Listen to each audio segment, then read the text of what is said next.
Thank you, Stephen. That concludes our speakers tonight. Thank you, everybody, for a great required public hearing. We made it through and got everybody in, so appreciate that. Questions from members of council? Councilwoman Ortega.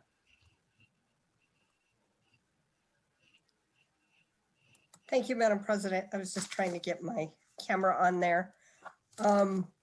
So I just have two questions, and I want to say thank you to all of the people who have written, who have called, who have taken the time to be part of tonight's public hearing.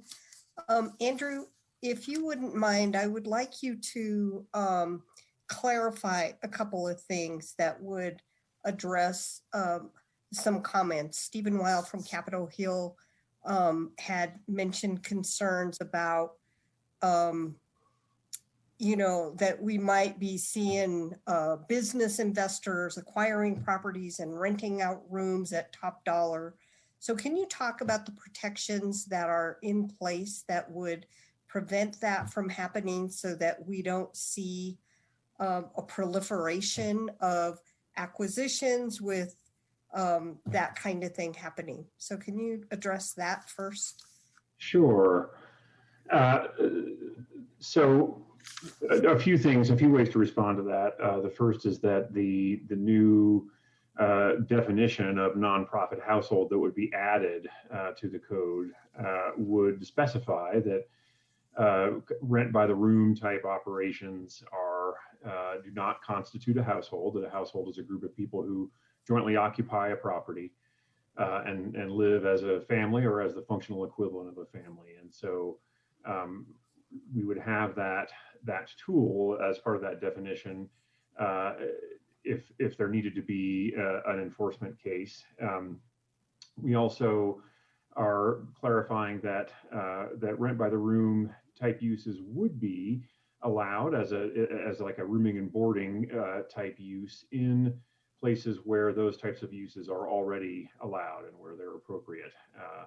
And so we're I think making the code more clear about where those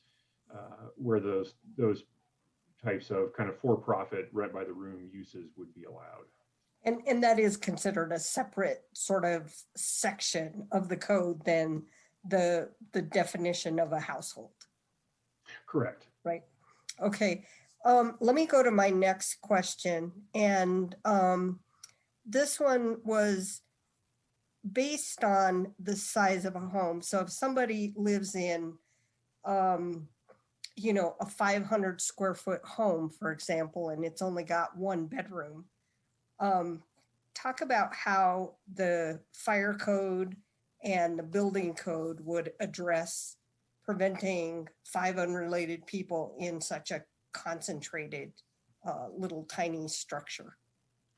So to be clear, the city's residential regulations which are enforced by DDPHE, and the building code, which is enforced by CBD, set forth the basic requirements for houses. You have to have a functioning bathroom, kitchen.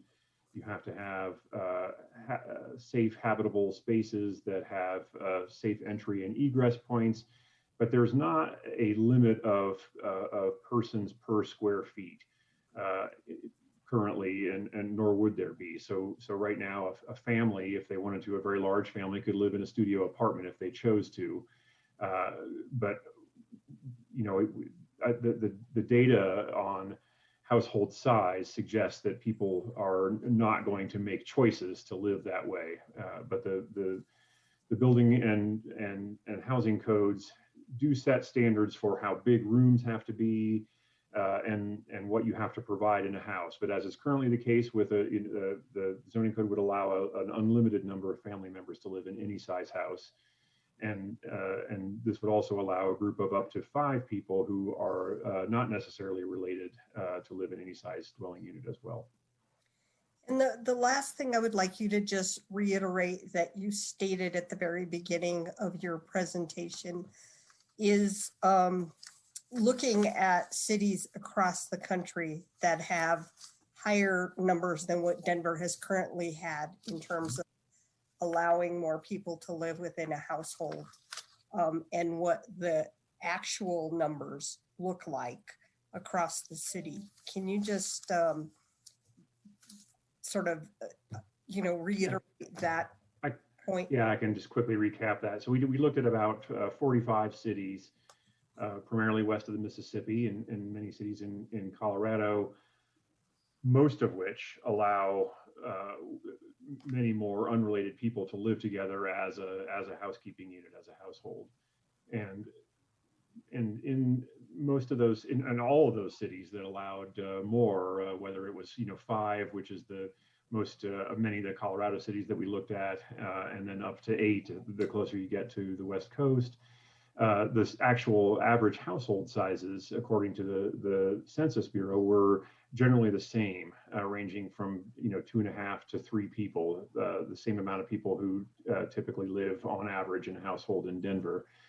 And we also talked to colleagues in some of those places as well. And what we learned is that people live in those cities the same way they live anywhere else. And certainly there are households of people who are, there are very large families that live in houses in Denver and elsewhere, and groups of people who are not related. But none of those cities reported a change, either whether sudden or gradual, in average household size. Thank you, Andrew. I have no further questions. Thank you, Madam President. Thank you, Councilwoman Ortega.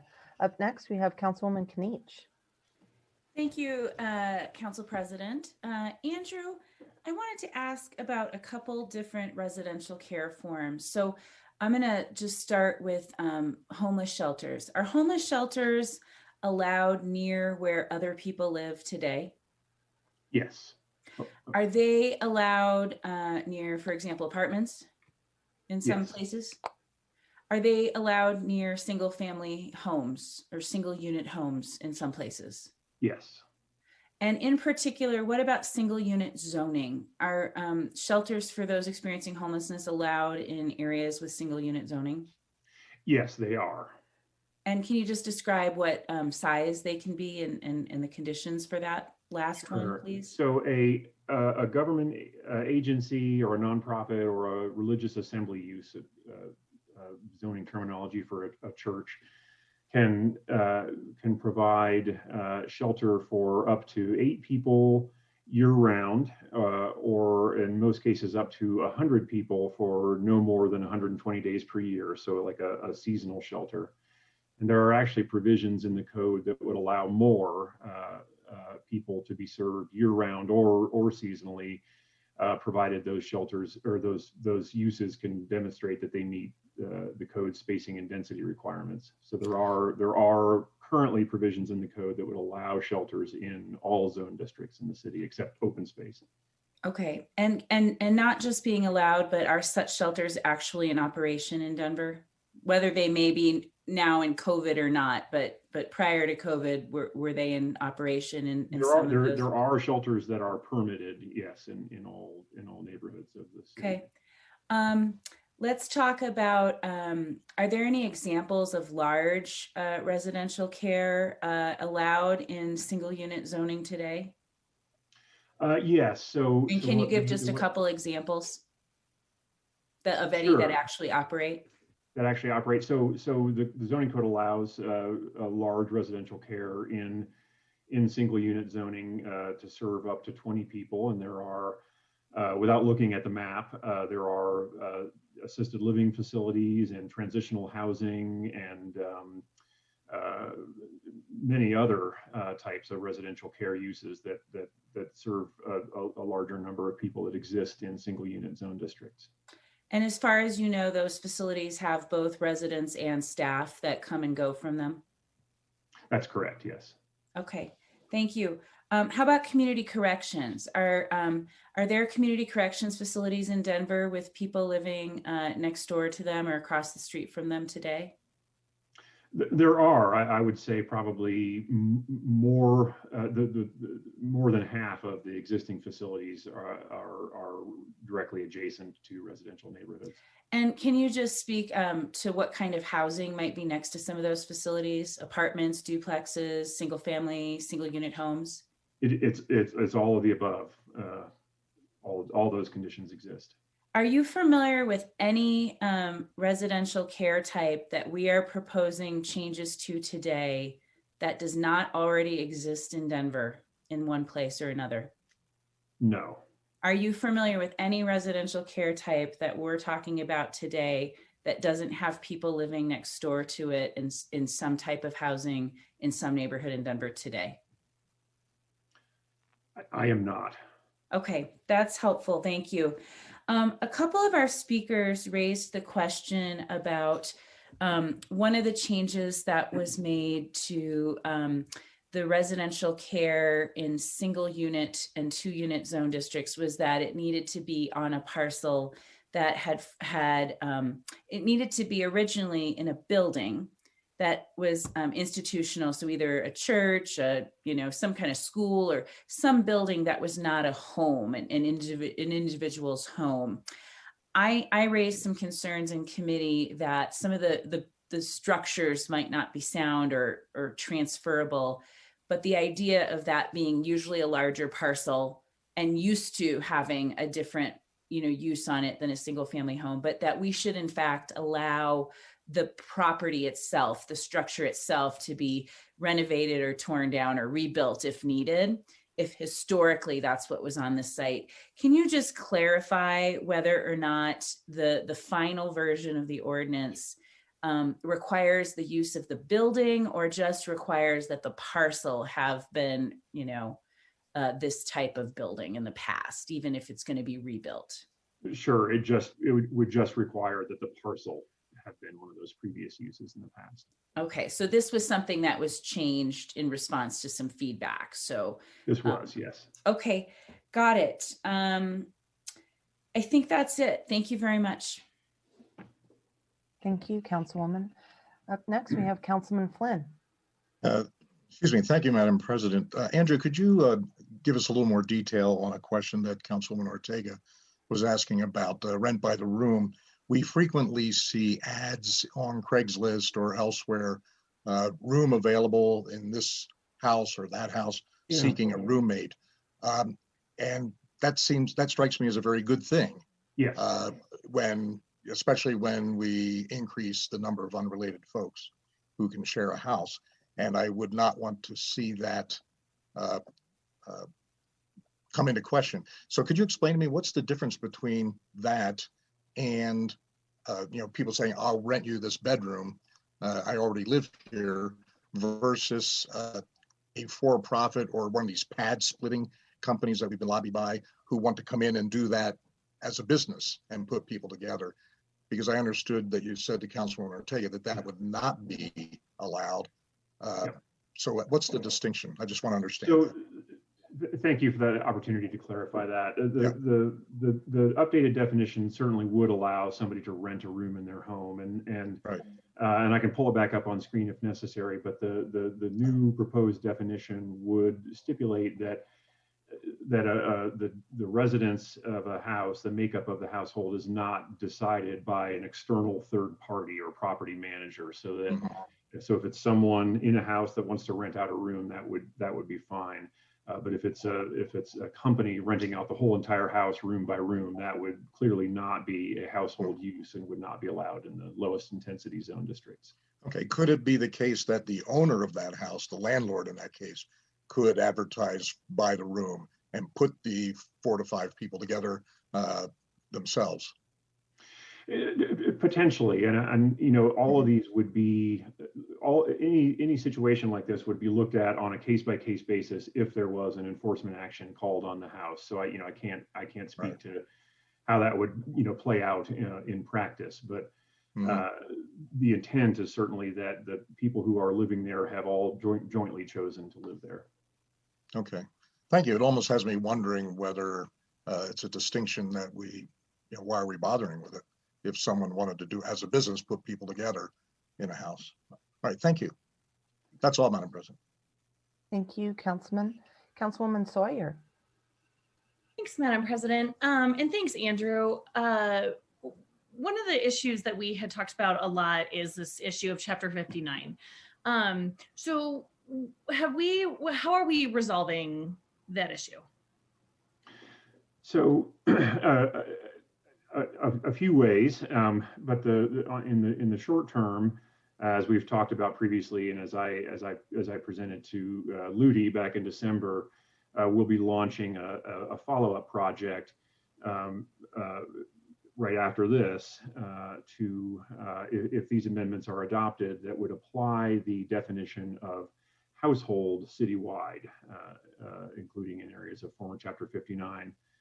And then moving forward, CPD will spend some time this year looking at what resources it would take and to continue the work of rezoning the city into one zoning code, which is our ultimate goal. Okay, great. So just so I can kind of wrap my mind around this, two sides of this law, definition of household side, there will be a bridge amendment coming soon that will apply that definition of household to the entire city, including the Chapter 59. On the residential care side, that will take some additional time yet to be determined. Is that correct? Correct. So residential care uses are already allowed in former Chapter 59 zone districts, and that language was actually brought forward and adapted into the Denver zoning code when it was adopted in 2010. And so those areas will continue to be regulated by the former Chapter 59 code until such time as they are brought into the Denver zoning code. Perfect. Okay. Thanks so much. All right. Thank you, Councilwoman Sawyer.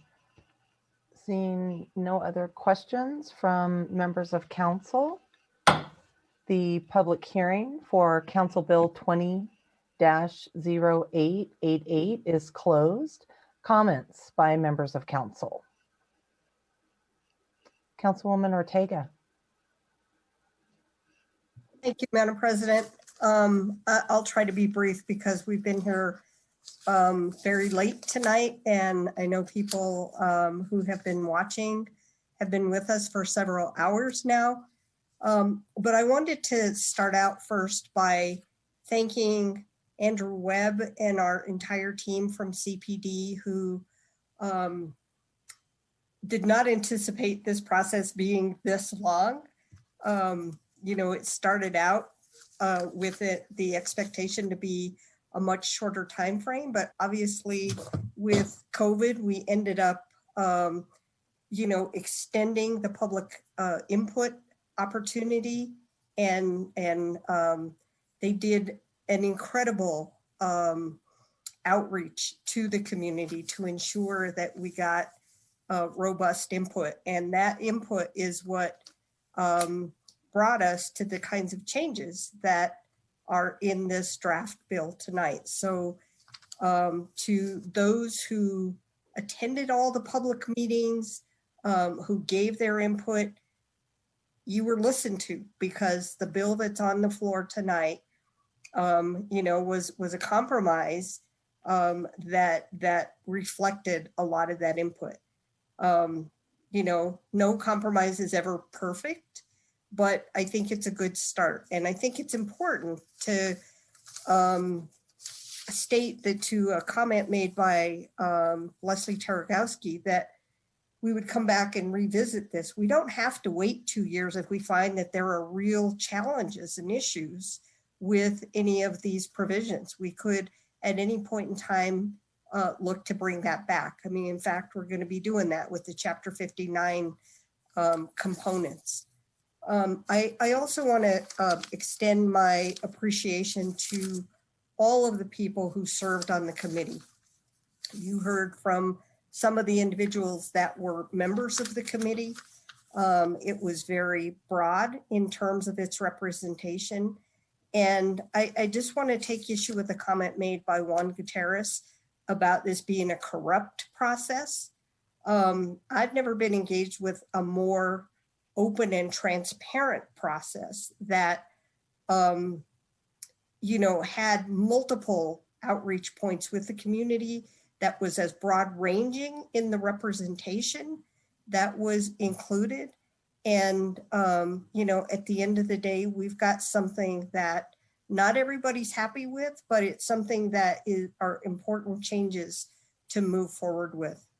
I understand there are oftentimes fears and concerns with change, but again, these are done with a lot of thought and much discussion that went into every single category. And I just want to say that where this actually started was me reaching out to the mayor's office on multiple occasions, asking them to look at changes because we had the community corrections section that was expiring and was expired during the term of this process, where there had been a cap on how many beds could be in a community correction facility. And when the mayor's office looked at this and talked with CPD, I think they thought that because we had some very outdated sections of the group living part of the zoning code, that it made sense to look at the entirety of it and not just look at the community correction piece. And I think that was a wise move. Now, again, some people think maybe we should have separated it all out. And chances are that maybe only certain components of it would have been successful in moving forward, and other elements of it, maybe were not. But at the end of the day, I think these changes represent very broad input from our community, and I will be supporting them tonight. And just want to again thank the hundreds of people who took the time to reach out, to call, to send emails, to be part of tonight's conversation, and look forward to monitoring this. And again, would be involved in looking at bringing any changes back if it looks like there are some components of it that just are not working. So thank you very much, Madam President. I'll stop there. Thank you, Councilwoman Ortega. Councilwoman Torres, you're up. Thank you, Madam President. So I'll be voting in support of tonight's proposal as well. It is a good start to how we can remove exclusion and judgment from our zoning code. CPD should not be the judge of the relationship of those who live in a home together. The desire otherwise is to necessarily put our values and bias inside someone else's life and household. When you aren't paying their rent or their mortgage or their childcare or their school supplies, families and individuals throughout the city need more than one tool to help them stay housed, to stay near their child's school, to stay near their job, to age in place. We need to give as many tools as we can to help and not hinder that reality. My personal group living experience is what empowers me to ensure that we initiate some changes here. My mom was a single mom, linked up with other single moms for meeting basic human needs, including housing, after we became homeless when I was a teenager. So now Phyllis Torres's daughter will vote to ensure families, individuals, and elders have greater liberty when they make their housing decisions, and either team up with one another in hard times or just because they want to. This amendment ensures greater liberty to folks who choose their family and their living situation. One such house is in my district, Sleep Tight, and I have been so impressed with everyone who I've met who has lived there.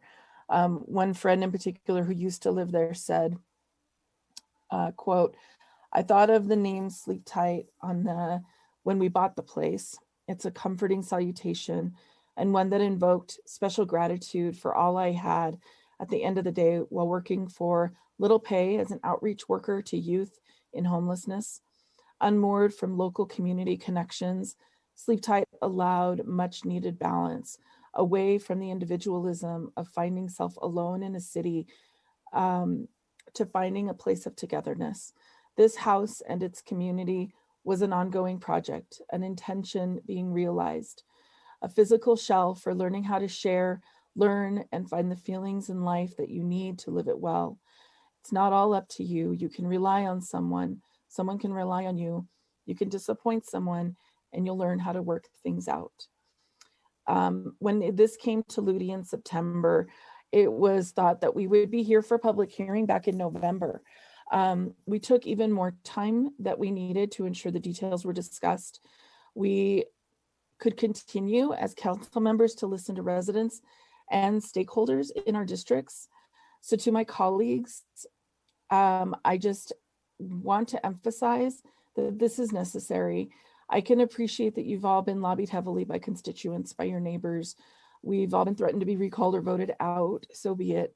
We are voting not just on Denver's present, but Denver's future. And when we say we need more tools for housing, for shelter, for basic needs, this is where the rubber meets the road. Think of your constituents who work 3 jobs and didn't have time to email you, to call you, to attend an evening public meeting over the past 3 years to oppose these amendments because they're trying to make sure they come up with their rent or their mortgage payment. Think of the folks leaving jail and who deserve an actual second chance, not more barriers to work and live with dignity. We took the time to dissect household definition, and the number was reduced from 10 to 8 to 5. We took the time to dissect congregate living, and community corrections was removed from single unit zoning, and additional provisions applied to limit it. Now the time is come, and this is a necessary step. This deserves a unanimous vote in favor. I just want to read a section of a letter just to make sure that it's heard. We, the undersigned, hope this letter elevates some of the supportive voices that have not been able to participate more fully in this process. Some who stand to benefit most from those overdue changes live in households deemed illegal by the city and rightfully feel threatened by the prospect of appearing before governmental bodies to plead their case. Others are among our most marginalized neighbors who are daily overburdened just to meet their and their families' basic needs. We already ask so much of the organizations that represent and serve these individuals, which are typically under-resourced and stretched thin. The frightening realities of the COVID-19 pandemic have only made matters worse for these individuals and their organizations. In this health and life-threatening time, people's immediate needs have taken precedence over advocating for the group living rules update. However, that does not mean these changes do not matter. On the contrary, the end goals and outcomes of this policy change are much needed in our communities. The current code stands to harm large biologically related families, even though it does not regulate them, by giving inclined neighbors grounds to file a complaint and prompt a city inspection. More often, these are BIPOC families. According to a recent analysis, Black and Hispanic households comprise 30% of all Denver households, but 72% of those with 5 or more adults, making these folks 5 times more likely to live in a 5-person or larger household compared to their white counterparts. We beg the question of what and who we as a Denver community value today. We look to you as our elected leaders to take decisive action in this unprecedented moment and proactively remove some of the long-standing systemic barriers standing against our marginalized individuals and families, helping to make stable housing options connected to opportunity a reality for more Denverites. Signed on by All in Denver, Be Connected, Chocolate.com, Chaffee Park Neighborhood Association, Colorado Center on Law and Policy, Colorado Children's Campaign, Colorado Coalition for the Homeless, Colorado Cross Disability Coalition, Colorado Village Collaborative, Colorado Young Leaders, Combi Taco, East Colfax Community Collective, Enterprise Community Partners, the Fax Partnership, Globeville Elyria Swansea Coalition, Interfaith Alliance of Colorado, JJK Places, Social Impact Real Estate, Mile High Connects, Mile High Ministries, Monarch Sober Living Homes, Mothers Advocating for Affordable Housing, Neighborhood Development Collaborative, One Colorado, Our Front Porch, Raices Brewing Company, Revision, Reclaim the East Side, Redline Contemporary Art Center, the Social Justice Team of Congregation Road of Shalom, Second Chance Center, Inc., Servicios de la Raza, St. Francis Center, the COVID-19 Eviction Defense Project, the Empowerment Program, Together Colorado, Tribe Recovery Homes, Warm Cookies for the Revolution, YIMBY Denver, and Young Invincibles. Thank you, Madam President. Thank you, Councilwoman Torres. Councilwoman Black. Thank you, Madam President, and Councilwoman Torres and Councilwoman Ortega. Thank you for your very thoughtful comments.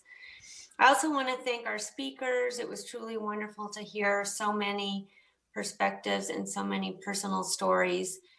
And also many thanks to the countless emails we all received. When CPD first came out with their proposal publicly about a year ago, I was not supportive. I had concerns about the process and concerns about the committee.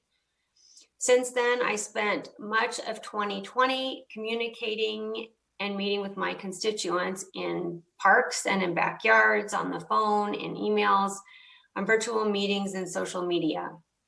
In those many conversations, I listened to my constituents who told me that they were okay with a modest increase in household size and they weren't comfortable with community corrections in residential neighborhoods. So I worked hard with council members and CPD, and together we came up with a compromise. It is far from perfect, but it is a step in the right direction. Unfortunately, there's been a lot of misrepresentation of the facts, causing fear and creating opposition. It's distressing that most of the opposition comments I have received reference this misinformation, which is the actual source of their opposition. Myra Gonzalez talked about how this misinformation created fear and confusion in her Montbello neighborhood. I've seen the same thing in my district, and I've tried my best to correct this misinformation, but many are just unwilling to acknowledge the facts. I make my decisions based on fact, not fiction, not hyperbole, and not the misrepresentation of facts, and the facts do not support the rhetoric. My district is geographically very large, and with more than 65,000 individuals, it is very diverse. And I've heard very diverse comments for the proposal, against the proposal, and a lot who are very neutral on it and just wanted more information. And while it's clear that there is a very vocal opposition group from my district, they do not speak for my entire district. I'd like to thank my constituents and my colleagues and CPD for all of their hard work, and I will be supporting this tonight. Thank you. Thank you, Councilwoman Black. Councilwoman Sawyer. Thank you, Madam President. I want to start also by thanking my colleagues and everyone who's engaged in this process. These are not easy discussions, and there definitely aren't easy answers. We are a community that's divided. And Andrew, I especially want to thank you. I really appreciate your willingness to engage with me all the way along, knowing that I very much disagree with CPD on this issue. You've maintained your professionalism and calm and good humor through an incredibly difficult process. So I really appreciate that. Thank you. I strongly believe that the definition of household should be updated. Denver needs to change its laws to reflect the way people in our community are already living, like my own family. We have 3 unrelated adults who live in our house. And while the residents in my district have said that they would have preferred a cap at 4 unrelated people per household, we worked really hard to find a compromise at 5 unrelated adults. And I can respect where we landed. I appreciate that CPD and I believe Councilwoman Gilmore are working to create a bridge amendment to apply the changes to the definition of household for Chapter 59 zone districts, which is fair. And for all of those reasons, I advocated really hard with my fellow council members for an amendment tonight that would have allowed council to vote on the definition of household separately from the residential care definitions, because I support this change and I would have liked to have voted yes. But I was not successful and I couldn't get 6 other members of council to support me in this. And my concerns with the residential care side are too numerous to be able to support these changes as a whole. When I ran for office, I promised to be thoughtful about the land use decisions I made. And I am really concerned about some of the consequences of the residential care side of these zoning changes. Like my colleagues have expressed, I am extraordinarily disappointed by the misinformation that has been spread in our community. It is absolutely unacceptable. And let me be clear, residential care facilities are allowed in single family zone districts right now, today. Sober living facilities, assisted living facilities are already in your single family neighborhood today. You just don't know they're there. And they are providing a valuable service in our community. So why do we need these complicated and confusing updates to this law, especially when they actually remove some of the rights from our neighborhoods? For example, very small facilities aren't required to have community meetings under these zoning changes. District 5 has a number of these facilities already. And in my experience, community conversations are essential to developing successful community partnerships. Are they easy conversations? Absolutely not. Do they take a bit of time and effort? Yeah. But they can and have been used to set clear expectations, create more positive relationships, and get better outcomes for all involved. And I believe that not requiring them is a detriment to the citizens of Denver. Again, this is not thoughtful development. Finally, and I think most importantly for District 5, the changes to the residential care do not apply to zone districts in Chapter 59 Old Code. That covers 20% of the land in the city and about a third of the land in my district. This issue should have been addressed before this vote moved forward, and it wasn't. Denver changed the zoning code in 2010. CPD has had a decade to address this problem and chose not to. Now council has been put in a position of having to vote on a law where Chapter 59 has become a major stumbling block to fair implementation. And unlike the definition of household, it isn't possible to do a bridge amendment to apply the residential care changes to Chapter 59 zone districts. So it's maybe gonna be years before that happens. And in the meantime, I don't feel that I can responsibly represent the constituents living in approximately 35% of the land in my district when I can't predict how this might apply to them in the future. And it certainly isn't fair to the other 65% of my district or the other 80% of Denver to saddle us with a law that doesn't apply to everyone. That is not thoughtful development. And as much as I appreciate the hard work that has been done here and the compromise that has been reached, and as much as I would like to support the definition of household changes, I cannot support the changes to the residential care side of this law without them applying to the properties in the former Chapter 59 zoning code. This doesn't meet the criteria as far as I'm concerned, and so I will be a no tonight. Thank you, Madam President. Thank you, Councilwoman Sawyer. Councilman Flynn. Thank you, Madam President. First, I want to thank everybody who took the time to talk with us tonight and who's hung in there until now. And I especially want to thank the staff and Andrew for their work with us on this over the past year. A number of the provisions in this bill actually are adjustments to things we already have, as several speakers have said. As for household living, it's very clear that the law needs to change, as we heard tonight. People already are living with unrelated roommates, and they are part of the fabric of the community. I have several households within sight of my windows here that are that way. And I bet that when 3 or 4 people rent a house together, they don't even know that Denver calls that illegal. And they go about their lives just as unremarkably as households with large extended families. So I support that change, although I am mindful of the impact that it could have to drive rents upward. As far as residential care or group homes, this is another thing we already have, as Councilwoman Sawyer and others have already said. I heard from a lot of people who had concerns about the bill who didn't realize there already are a large number of group homes in our neighborhoods, including in the low density neighborhoods we heard so much about tonight. In my district, there are 4 in Harvey Park, 2 in Bear Valley, 1 in Marlee, 1 in the tiny Green Meadows neighborhood, 1 in Pinehurst. This bill doesn't open up low density neighborhoods to small group homes. They're already there, and more could move in tomorrow, even if we didn't pass this. What this bill does is allow those smaller group homes to go from 8 residents to 10. And then there was the debate over community corrections. And although a lot of the narrative tonight and during this process has been that community corrections is confined to industrial zones next to vulnerable neighborhoods, half of them are not. In fact, my Southwest Denver district has the most community corrections beds of any council district at 221. Two facilities are in the Fort Logan neighborhood, right across the street from Beaumar Heights and Pinehurst. The third is right up the street from Loretto Heights. And we also have a fourth community corrections facility right next to Loretto Heights, but just over the boundary in Arapahoe County.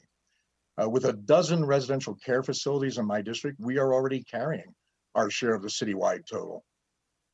Denver's demographics have changed since redlining came in the 1930s. Some of those neighborhoods, those very neighborhoods that were redlined, are now gentrified or gentrifying right now and becoming whiter by pricing out the households that have been there for a long time. And other neighborhoods that have been majority white are now majority households of color. I have a subdivision in my district that was filed in 1926 when it was Arapahoe County ranch land, and it contained a provision, you can see it online, it contained a provision prohibiting the sale or occupancy of any lot by any person of color.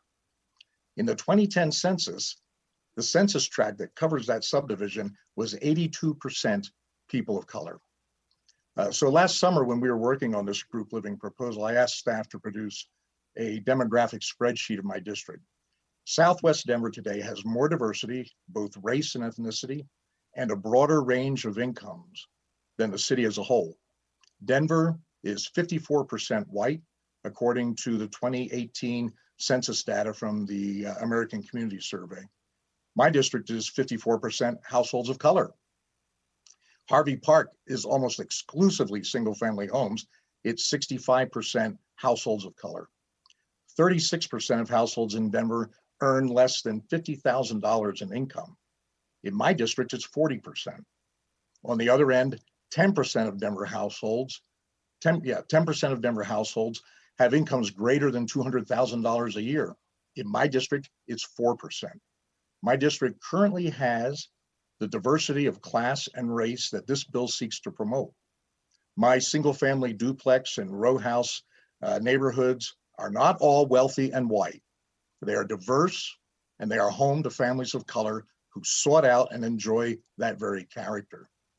My concern all along in this process has been that the kinds of policies that nevertheless have produced displacement and unaffordability through density and redevelopment, which was not the goal, will bring that same outcome to my vulnerable and currently affordable neighborhoods as it has elsewhere. Several speakers testified, and 6 of us on council last year had asked that this package be broken up into distinct pieces so that we and the public could focus on one area at a time, as Councilwoman Sawyer was saying. And the agency didn't want to do that, and so we have this stew of changes that contains things I wholeheartedly support, things I still do not like, and things I think could use more work. I wish we could work on some more. We need more community correction sites.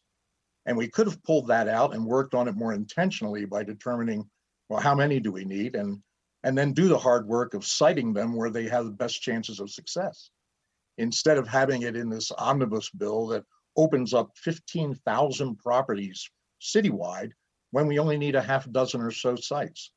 We need space, I think, for about 700 people in a city of 700,000. But we left that work in a single package that is overwhelming in scope. It's clear that this is going to pass, and I wholeheartedly support parts of it, but I don't have the choice to vote yes on one section, no on another, and maybe on the third, because we didn't unbundle this package. Thank you, Madam President. Thank you, Councilman Flynn. Councilwoman Sandoval.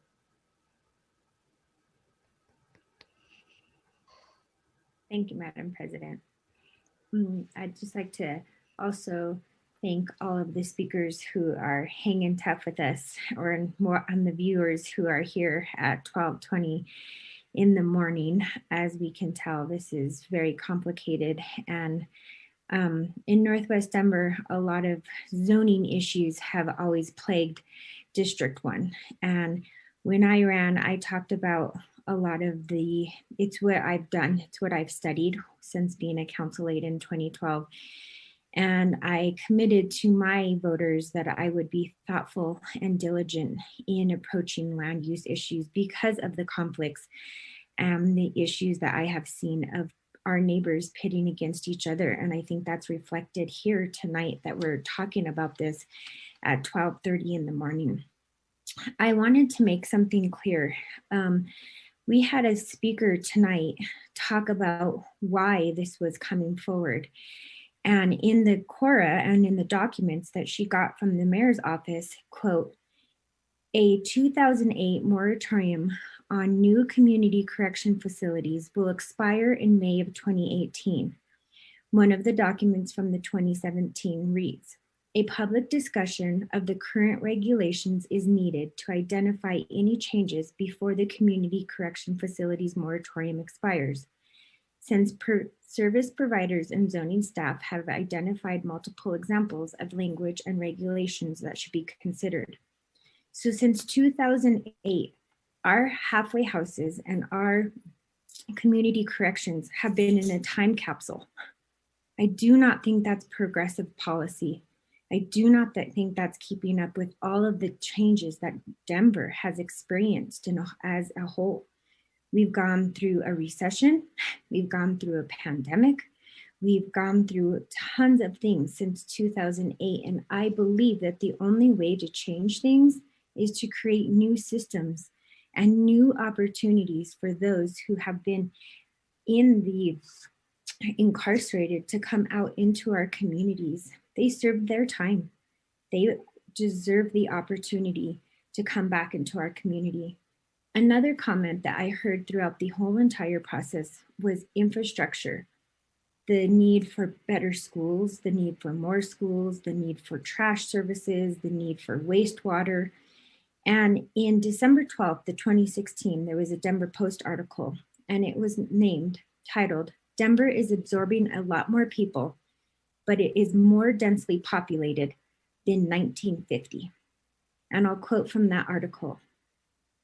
Through census, those census stats may show that Denver's not more densely populated than it was 6 decades ago. There are important differences in how Denverites then live now and are influencing today's infrastructures. Slightly fewer people live in each dwelling. Let me repeat that. Slightly fewer people live in each dwelling, according to city research. They own more cars, about twice as much the rate as 1950, even after the expansion of Denver Metro's modern transit system in the past 20 years, in directions focused mostly on serving suburban commuters. Only about 7% of residents in the Denver proper area use buses and trains to get to work, a slightly slower rate than 8% who did so in 2002. I kept hearing conversations about cars. I did not run to represent cars. I ran to represent people, and I ran to represent opportunities. I also heard discussions saying that during a pandemic, we needed to stop things and stop progress. I absolutely disagree. During a pandemic is when we need to find more housing options for those who are experiencing homelessness, for those who have lost their jobs, for those who are living paycheck to paycheck, who need more resources right now. We have to act. Another concern that I heard was that the Independence House, which is a halfway house in Northwest Denver, has tons of calls for service. I spoke with the commander, and that's not true. Anytime that transportation is needed, a call for service is called to the police department. The Independence House has been serving people since the 70s in Northwest Denver, and they have done a wonderful job. So in District 1, I got several emails, and they stated, the zoning code should regulate safety and not be a tool for privileged groups to force discrimination in neighborhoods.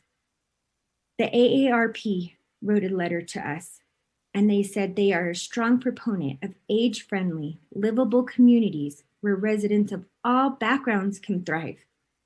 We got another letter from the Neighborhood Development Collaborative, increasing the number of unrelated adults allowed to live together from 2 to 5 increases affordability and allows members of the community the basic freedom to determine the composition of their households. Let me say that again. We're having this discussion in 2021, and we're getting letters that talk about the basic freedom to determine the composition of their households. Expanding areas where community correction facilities can be sited. These facilities are intended to allow people who have committed a crime to get on their feet and reconnect with society. To get on their feet and reconnect with society. Who does not deserve that opportunity?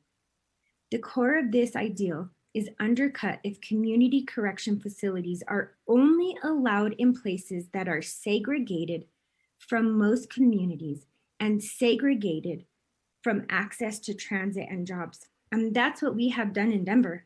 We have segregated these facilities since 2008. Let me repeat, since 2008, and it is 2021. So with that, I wholeheartedly support this and the entire package. I work on land use, and I hear all the time in Council District 1 on some of the proposals that I move forward that people want me to piecemeal them and people want me to move them apart and only move one portion forward and not the whole entire package. And when land use comes, it's complicated. And in Denver, we deserve to have a package that's progressive, and it's especially right now during a pandemic and when people need more resources. Thank you, Madam President. Thank you, Councilwoman Sandoval. Councilwoman Kniech. Thank you, Council President, and to all of our speakers, as well as to the staff who managed this process, but also who managed this meeting tonight. We couldn't do our jobs without you. Thank you to them. So over 3 years, this group living conversation has been more than a zoning debate. It has really surfaced prominent American narratives like neighborhood and family. And it's also given us a chance to really debate how we are going to, or whether we're going to live up to community values that I still think that most of us would say that we shared. So I want to address both those narratives and the zoning criteria tonight. So first one, what's a neighborhood? A dictionary might tell us it's an area around people who live near each other. Sounds pretty simple, right? But in the residential care portions of this debate, some opponents have asserted that residential care uses don't belong in or are incompatible with neighborhoods. This argument would require a much more nuanced definition of what counts as a neighborhood.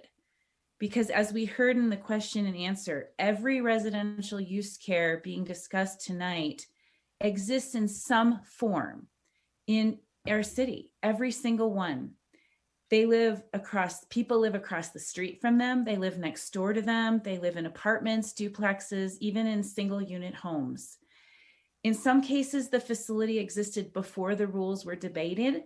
And so it's frozen in time in something called a non-conforming use. In other cases, we just treat some residents and their zoning differently than we do other residents. So if they are not all neighborhoods, why not? Why are one group considered neighborhoods and one group not? Or if they're all neighborhoods, how do we justify in our zoning code allowing the uses to exist as they have for 60 some years in some neighborhoods and not in others at all? So I make no assertions about the intent or beliefs of those asking us to treat these neighborhoods differently. I want to say this again. I know not what is in the heart of any person who testified tonight who supports or opposes this measure. I make no assumptions and I label no one. But as I've talked about in other forums during this past couple years, my focus as a policymaker does need to be on the structural differential outcomes. That's what I'm focused on. Are the outcomes the same? The zoning code has historically treated some neighborhoods with people living in them differently from other neighborhoods with people living in them, without a land use matter justifying the difference. The distinction can't be who lives there, and the distinction can't be who lives inside of the facility. In the zoning code, it's supposed to be based on something to do with the land, right? So for these reasons, I find that the proposed amendments not only satisfy the criteria of uniformity of zone district to treat neighborhoods more similarly, they're actually essential, because without these changes, the zoning code does not have uniformity of zone district and regulation. So that criteria is really important. These amendments do need to pass. As to the criteria of public safety, health, and welfare, the record includes numerous letters and testimony from residents who live near current community corrections, current group residential care facilities, and they have described neutral or even positive experiences living near these facilities.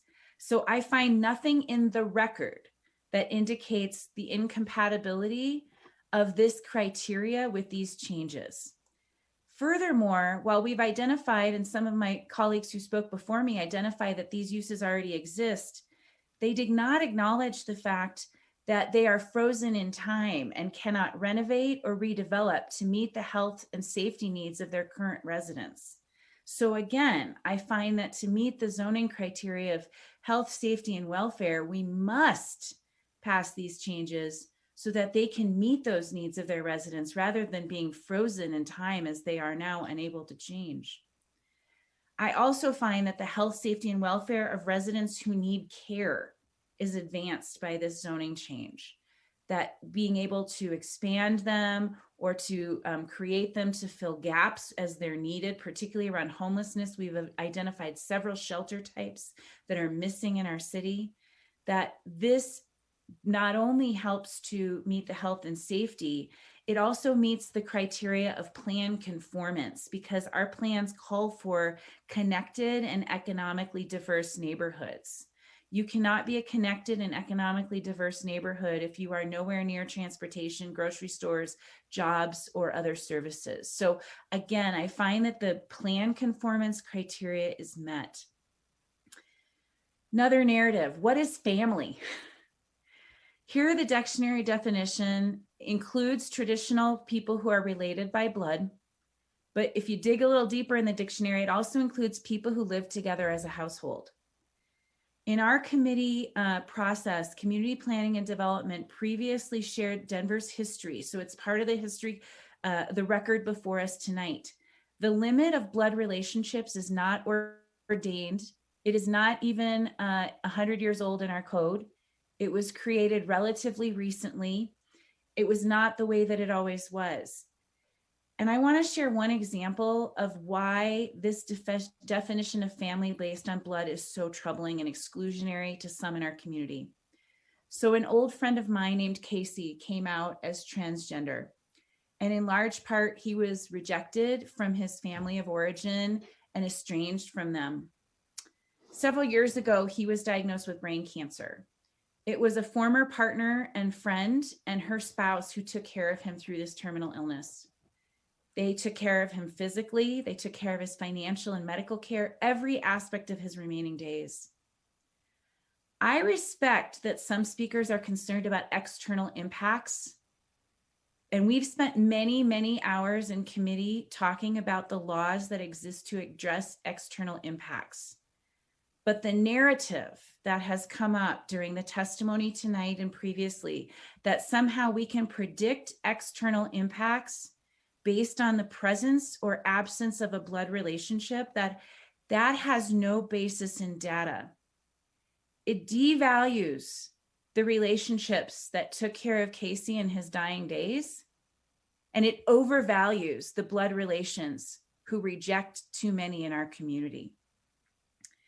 Raising the household limit to 5, and I know this is very controversial with supporters and opponents tonight, raising the number to 5, those households from 0 to 5 will be treated exactly the same, whether they are related or not.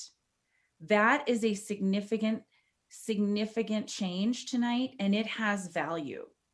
It promotes housing stability for residents who are able to afford their housing costs by sharing them, and therefore has again plan conformance. Our plans call for promotion of housing stability, and I find that this change promotes that. Now, I am sorry that we did not get the support we needed to treat all households the same in other size categories. But I do find that the plan goals are advanced and that we will have a more equitable zoning code if this passes than if we do not. I also just want to ground ourselves in our zoning code. There is no zoning code in the city and county of Denver in the new zoning code that is single family. We have single unit. It's about how many doors you have attached to each other. We have 2 units. So I find that all of the code amendments that we're making tonight on this side of it also are conforming. Finally, I just want to say that I am proud of this final proposal. I'm proud of both the policy changes it makes and the fact that it was molded and shaped with input from those who sat down to provide constructive ideas on how we could find common ground. Even when I might have personally felt differently, I believe that this is good democratic debate, and it's good to see that policies can change with that input and that engagement. I see the value even where I wish that we had come up with a slightly stronger outcome. So I just want to say the values that I think we share. So, and I would guess that almost none of the speakers who spoke tonight would say they disagree with these values, but these are the values represented in these criteria that are being met. People should have access to housing they can afford. This proposal advances that value. And I believe the people who told me tonight that they share this value, this proposal advances it, and failure to do so would miss an opportunity to do that. A strong community must include places to live for those who need extra care in locations with access to food, medical care, and transportation that they need to survive and thrive. I believe that that's a value most people would agree with. This proposal advances it. Finally, people deserve a second chance. If you have served your time, you deserve a second chance. And that includes, I think, this proposal and advancing that. I do not believe there is a fixed amount of quality of life in Denver, and that if we have more people accessing it, that somehow someone else's is diminished. It is not a finite resource. I believe we have the capacity to accommodate families that may not be related by blood, services for the people who need them, and strong neighborhoods. These things are compatible. We have the capacity to deliver all of them. And for those reasons, I will be supporting this tonight and continuing to work to advance all of these values in the other areas of our land use in Denver. Thank you, Madam President. Thank you, Councilwoman Kanich.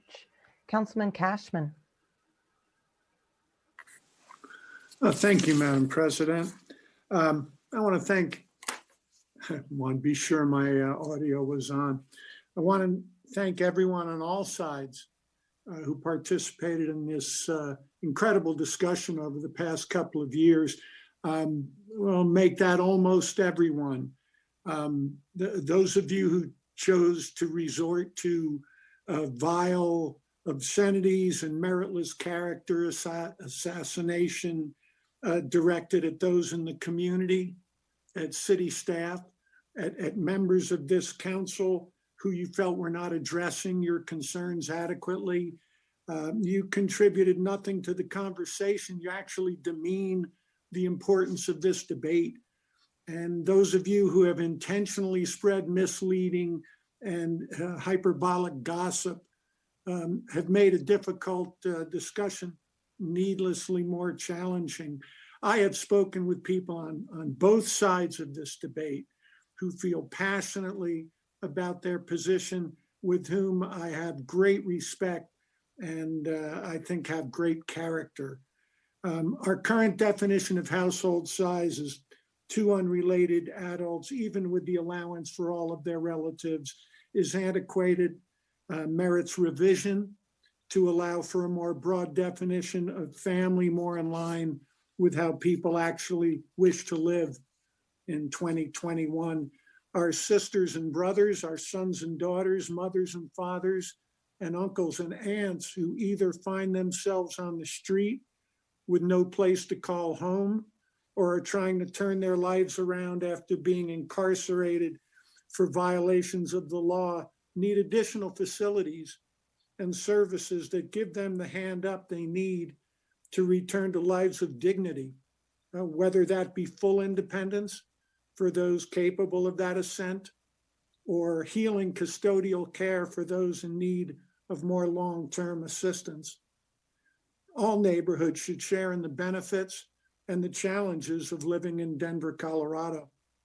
We must redress the slanted policies of the past that have served some communities, not just at the exclusion of others, but at the expense of others. I really want to thank my colleagues with whom I have had endless conversations in recent weeks, trying to become clear in my own mind, and thank my constituents as well who've helped in that bit of travel. I've spent more time on this in consideration of this proposal than on any policy I've looked at in my time on council. That is true of many of my colleagues as well, who have dove into this material in great depth. If the policy being proposed tonight passes, I do not believe it will lead to the destruction of our neighborhoods or imperil our safety. It is possible some communities will see a presence of services to which they're not accustomed. There may be discomfort for some, either due to fear of change or the reality of changes they don't like.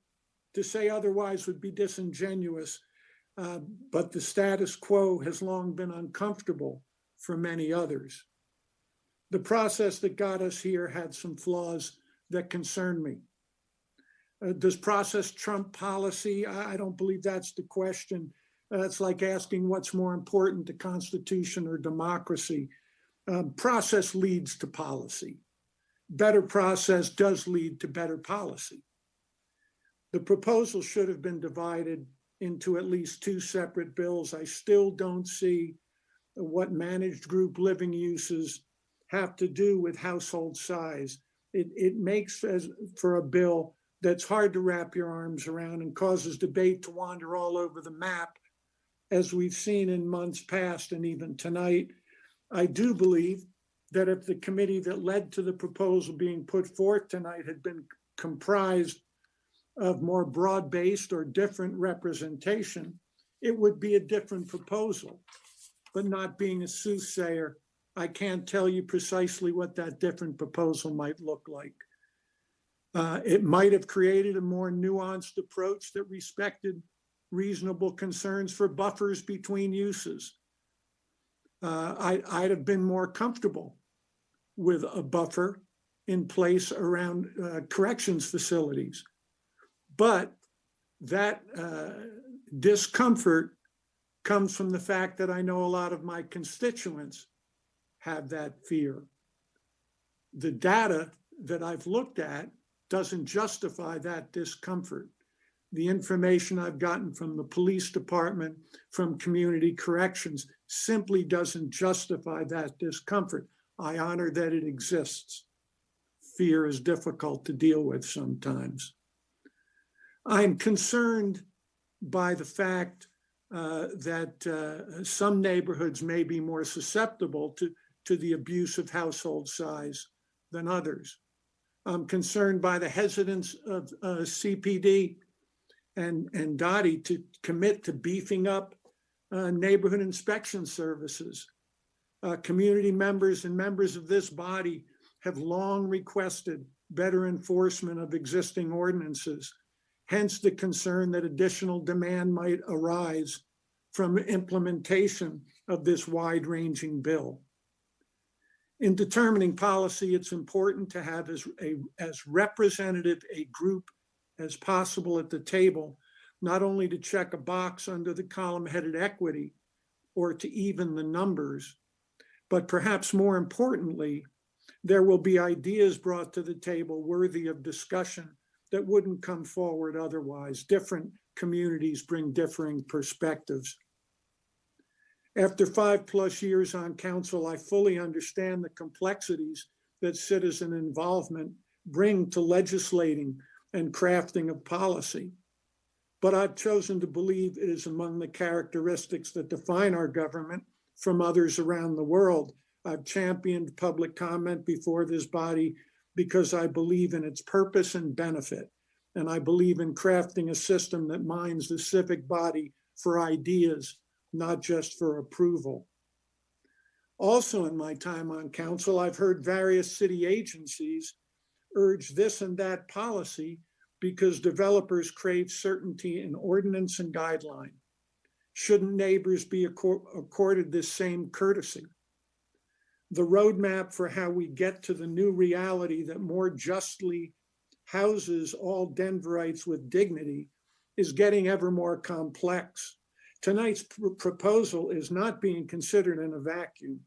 We've seen the unintended consequences of short-term rentals that were supposed to be a way to keep a struggling household afloat, but has grown into an industry all its own with benefits as well as consequences.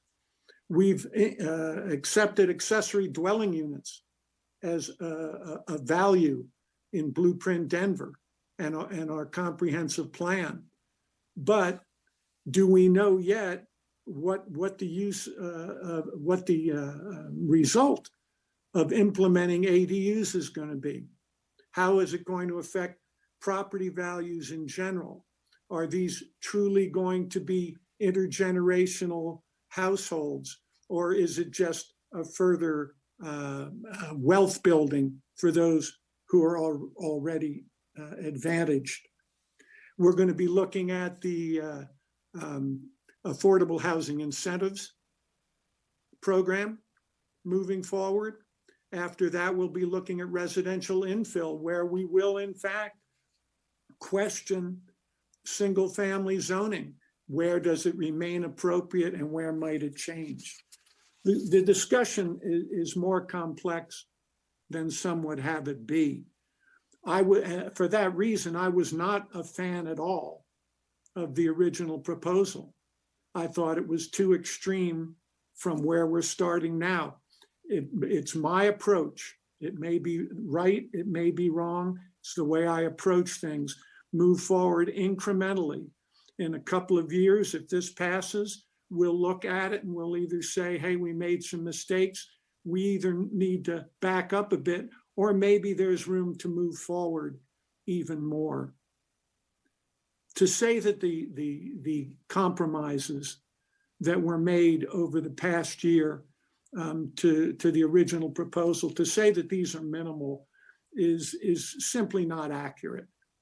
The original proposal, while many favored it, was for 8 individuals in, I believe, 1,600 square feet, plus another individual for every 200 square feet with no limit, and all their adult relatives. To go from there, whether you like it or not, down to a cap of 5 adults is a major, major shift. To take community corrections out of SU, TU, and row house neighborhoods is a major concession. There's a lot of things that have concerned me about this program, but there's more that I see good in it than I see harmful. I think the challenges are things we can manage. As I said, the safety concerns simply are not borne out by data. If they were, I'd be feeling differently about this proposal. The last thing I want to say, and Madam President, I appreciate the time.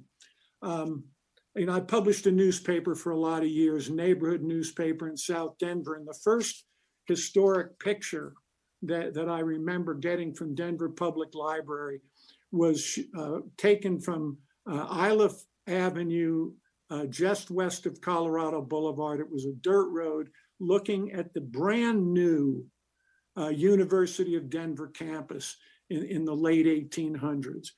And there was one house. It's all you could see in this landscape photo was one house. And it just makes me think of how when the area started to develop, how neighbors were feeling about those people getting closer. And then when we truly develop neighborhoods with setbacks of 5 feet, so your neighbor's door, your neighbor's window was 10 feet away, the concerns that people had about those people living so close. I believe this proposal has challenges. I believe they can be met.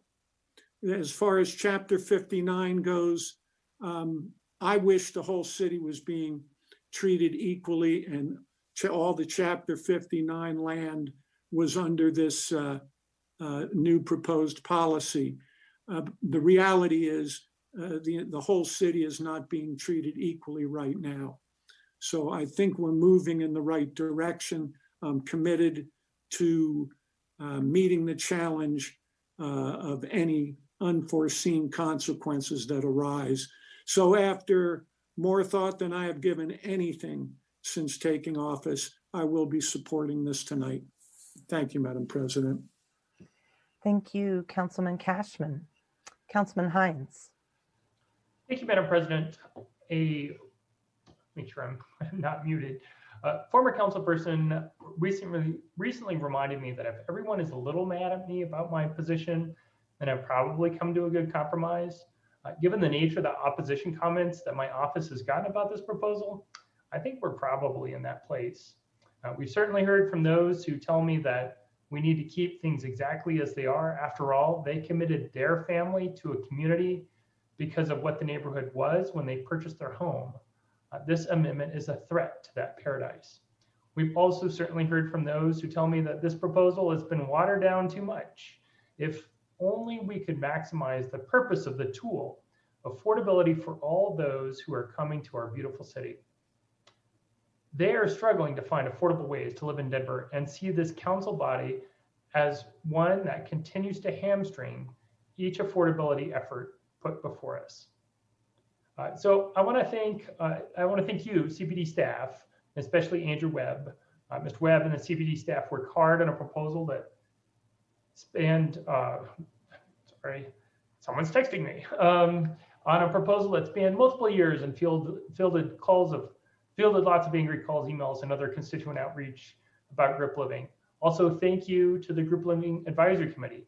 These individuals put in hours and hours of deliberation and learning to present potential changes to Denver's code. These volunteers were willing to expose their private lives to public scrutiny to push a conversation that has been difficult for Denver to consider for quite some time.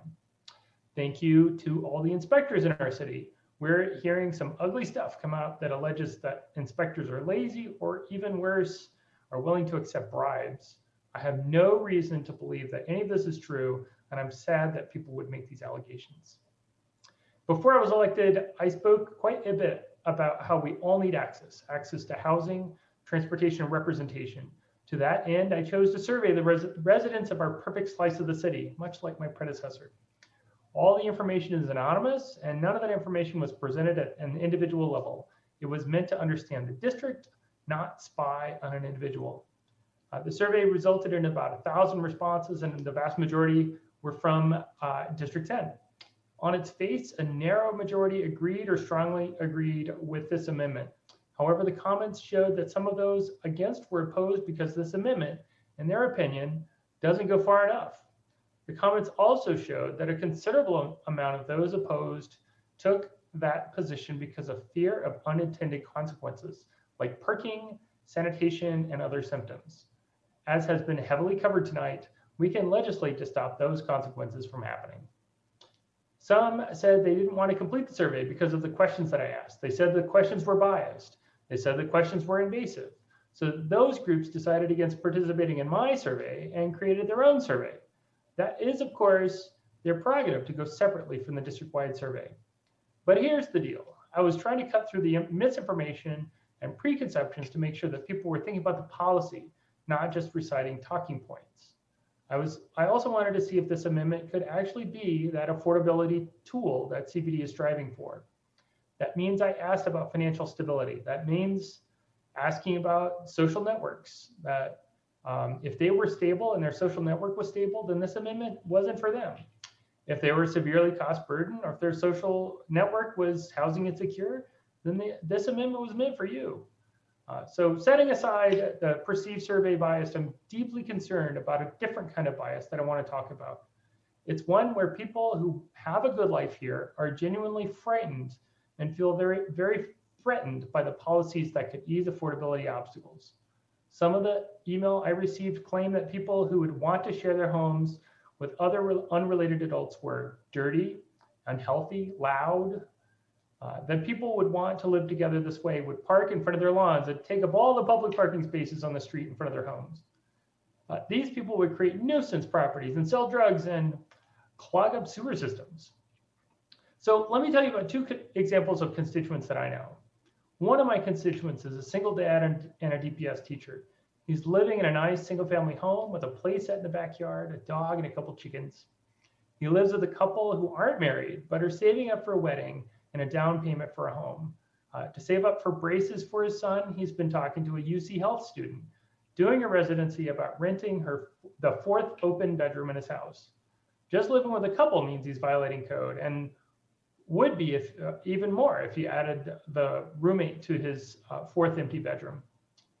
The second is a prominent older man in Cherry Creek who's facing housing insecurity, but is too ashamed or too proud to talk about it. His wife had passed after a long illness that took out a lot of their retirement savings. He risks losing the beautiful, expensive home that he and his wife raised their kids in. He's in great mental health and physical health. No one would think of him as housing insecure, but he is. His home has 4 bedrooms and an office space. He has a friend who lives with a college student who helps him out with cooking and cleaning, so he has a less expensive place to live. His friend suggested they all move in together and share the big, beautiful home. But here's what I want.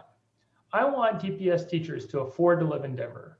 I want to support a father's desire to have his son experience a backyard and a dog while growing up, even in densely packed District 10.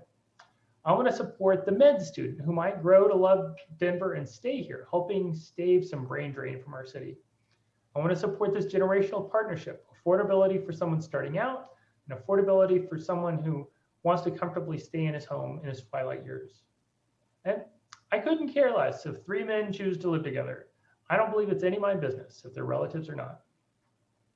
So we've heard people talk about racism tonight. It's a tough subject. So I want to set that aside, the discussion about whether people are racist or not. Certainly a good conversation to have. But instead, what I see is a struggle between those who want to prepare Denver for an affordable future and those who want to preserve Denver for what it is today. What I would say, though, is our job on council is to shape Denver's future. The reality is that the secret is out. Denver is an amazing place to live. People are moving to Denver in droves from all over the nation beyond. My next door neighbor is from Paris, France, and he's here for work. If we weren't intentional in our approach to our city's future, we'll become an even more unaffordable city than we already are. And we will have even more people living in tents than we already do. A few decades, part of Denver's District 10 was literally a dump. It was thanks to our leaders' decisions back then that some of the most desirable areas of our city exist. A few decades ago, Colfax was known for a different kind of nightlife than what exists on Colfax today. Now, District 10 residents on Colfax are unhappy when 10 campers illegally take residence on private property along Colfax. Change doesn't happen overnight, but you have entrusted us on council to shape Denver's future long-term, not just make knee-jerk reactions to this morning's news headlines. This improvement in quality of life on Colfax still has a ways to go, but it's definitely moving in the right direction, thanks to far-sighted leadership. This council responsibility is as relevant today as it was back when we removed the dump or cleaned up Colfax. So we must move forward with the shaping of Denver or risk having it shaped for us. We must use all the tools to find solutions for our unhoused neighbors. Yes, that means taking huge risk on locating safe outdoor spaces here in District 10. It was risky because it wasn't tested in Denver, and it was risky because we got more than 1,000 emails opposing those sites. It also means encouraging 100% affordable housing in developments like 13th and Sherman in District 10, and encouraging our city counterparts to relax laws that allow us to get workforce housing in every new development. And yes, it means working sometimes with market rate developers to ensure we use every tool in our toolbox to get people out of tents and into homes. In that shaping, we should revisit the definition of the American dream. For some, that means a white picket fence and a single family home and getting into your car and cruising the strip on Friday nights. But others prefer multifamily buildings, and some don't own a car at all. It's time to recognize that my dream may not be your dream, but if we are going to dream, let's dream about our future. Let's dream to shape our city to make it even better for tomorrow. I want to share 2 quotes from constituents. The first is from a resident in Congress Park. Dear members of council, I've lived in Congress Park in a single family home for 7 years. For the first 5 years, I didn't recognize the 2 large houses on my block were group homes. I'm still not aware of the details, but I wish all the folks who are up in arms about having group homes on their block would spend some time here. It's a non-issue. For that reason, and in supporting anti-racism policies, I fully support the changes being proposed to update group living rules in Denver. Medical doctor. The last, I want to end with a quote from a constituent who lives on 7th Avenue.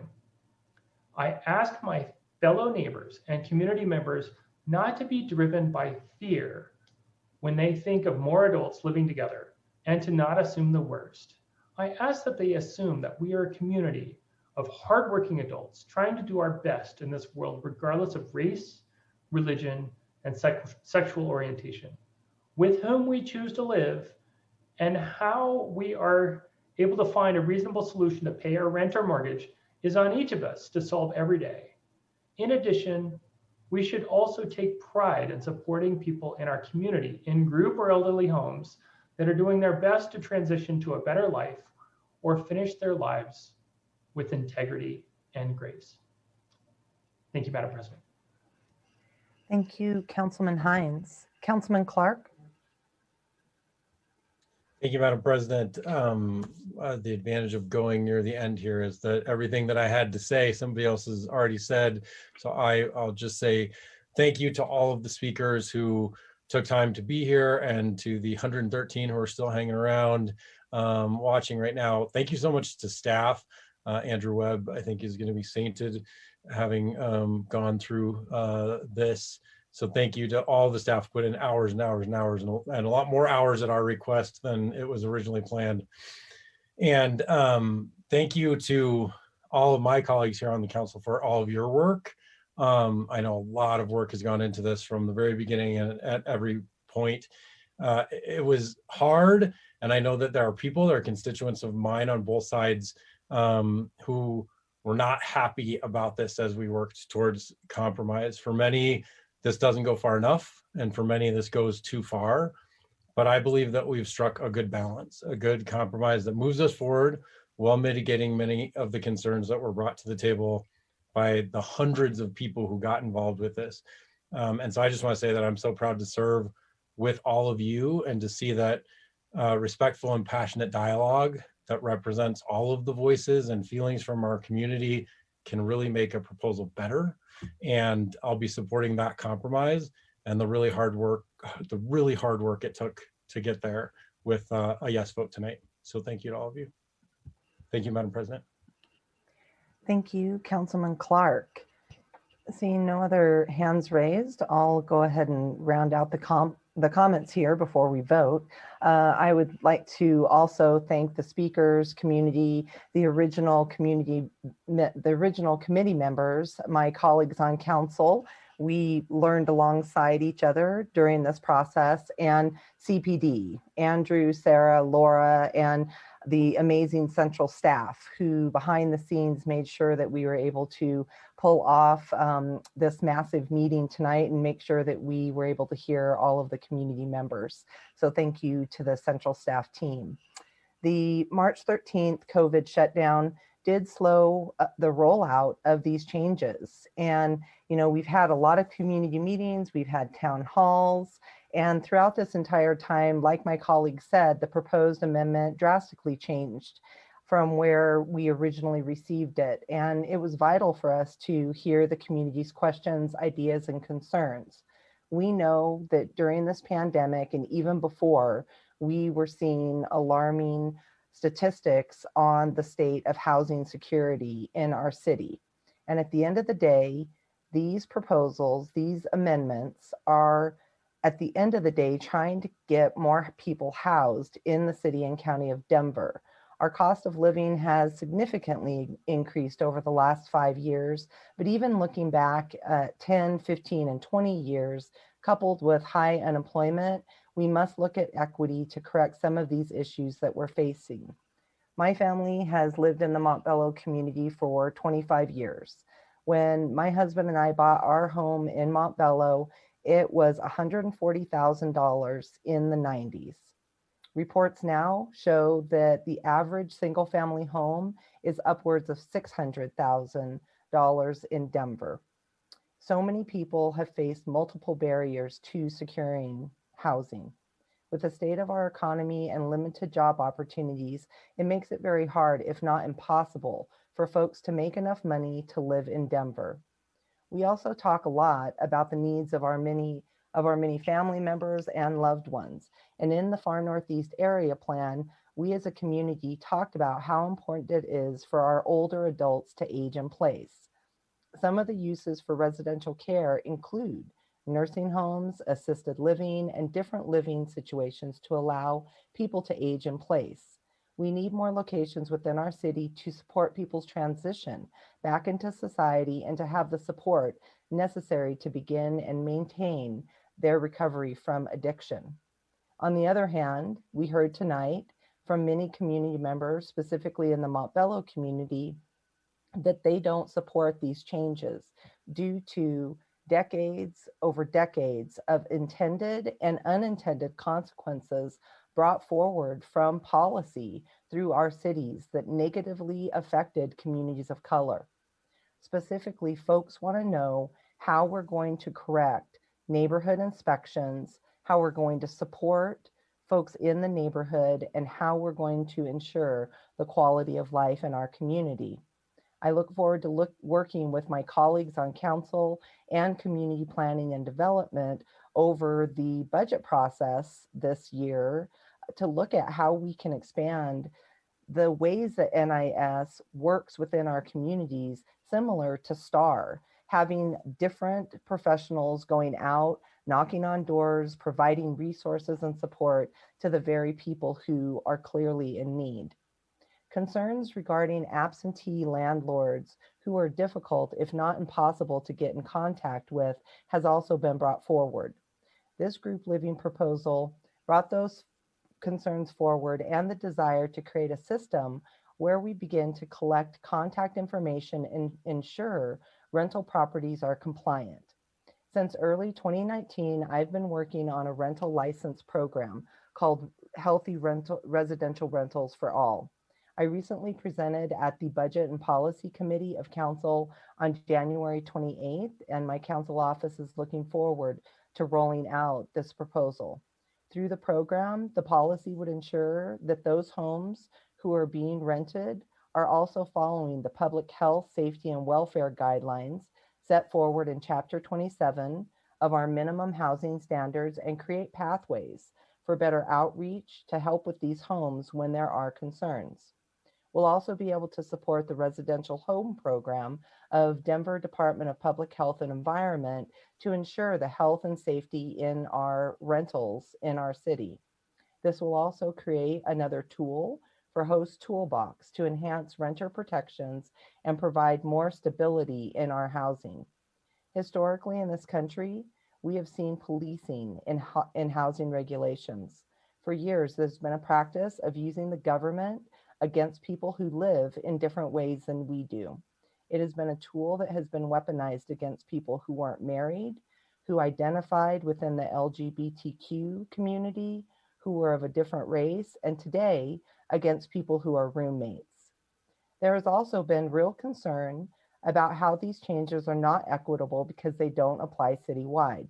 I agree. City staff have proposed a way to fix this issue by amending the Denver Revised Municipal Code, and I think that we as City Council members can ensure this happens quickly and expeditiously. We can amend the municipal code to extend the Denver Zoning Code's definition of household to areas that still have old code, former Chapter 59 zoning. This wouldn't impact residential care, but would ensure all households in Denver, regardless of their underlying zoning, are allowed up to 5 related or unrelated adults. As council president and as someone whose district contains a large share of homes under old code zoning, I plan to lead this effort in partnership with community planning and development. This is something we can do quickly and make a priority in the coming weeks, since it's a matter of equity. Again, thank you to the community who spoke tonight on this group of amendments. Neighborhood groups who stayed involved, gave us feedback, and pushed us to a balanced position, and the thousands of Denverites who've been involved in the citywide process. The last thing I want to mention and say is that we had a lot of speakers and a lot of folks talk about other individuals and carry on that bias and stigma that goes along with folks who come from families or personally have been affected by addiction, mental health diagnoses, and folks in community corrections. And I'm not about that stigma. I'm about breaking that stigma and doing different in our city and supporting those who are most in need and need the support. And I will be honored to vote yes on this proposal tonight. Madam Secretary, roll call.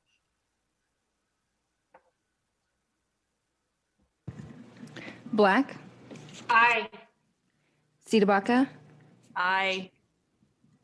Clark, Aye. Flynn,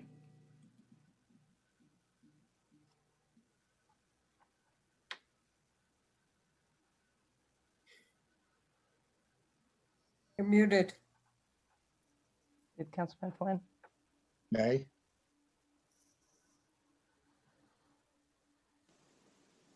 Flynn was a nay. Herndon, Aye. Hines, Aye. Cashman, Aye. Kinich, Aye. Ortega, Absolutely.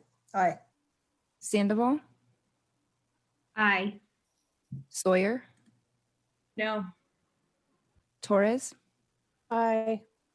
Madam President. Aye. Madam Secretary, please close the voting and announce the results.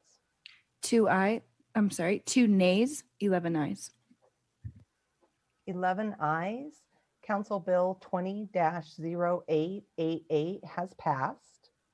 On Monday, March 8th, Council will hold a required public hearing on Council Bill 21-0014, changing the zoning classification of 1112 North Verbena Street in East Colfax, a required hearing on Council Bill 21-0033, changing the zoning classification for 4700 East Evans Avenue in Goldsmith, and a required hearing on Council Bill 21-0071, changing the zoning classification for 2938 North Hooker Street in West Highland. Any protests against Council Bills 21-0014, 21-0033, or 21-0071 must be filed with the council offices no later than noon on Monday, March 1st. Due to the President's Day holiday, council will meet on Tuesday, February 16th. There being no further business before this body, this meeting is adjourned.